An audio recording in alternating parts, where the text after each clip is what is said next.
நெல்லிக்காய் மரமும் நல்லா இருக்குது. இன்னைக்கு ஒரு மிளகா பழுத்து இருக்குது பாருங்க ஃப்ரெண்ட்ஸ். இது எவ்வளோ நீட் ஆகிட்டு இருக்குது. இந்த மல்லிப்பூ செடி கொடி மல்லி மாதிரி ஆகிட்டு இருக்குது.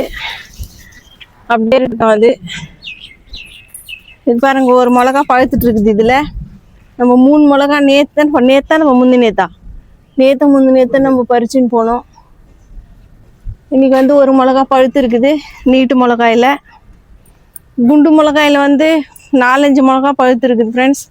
ஆனால் இது இன்னும் நல்லா கலர் ஆகட்டும், நம்ம அப்புறமா பறிச்சுக்கலாம் இந்த குண்டு மிளகாவை. பூவெல்லாம் கொட்டிட்டு இருக்குது கீழே.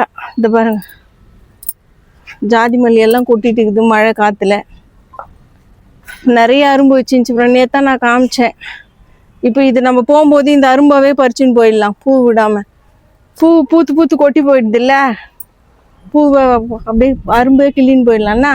ஜாதி மல்லியில் சுற்றிலாம் அரும்பு இருக்குது ஃப்ரெண்ட்ஸ். நல்லா இருக்குது. இது பாருங்க 1 2 3, இதில் ஒரு 2 5 6 ஒரு 10 அரும்பு கிட்டே இருக்குதுன்னு அரும்பு கிள்ளிட்டு உங்ககிட்ட காட்டுறேன்.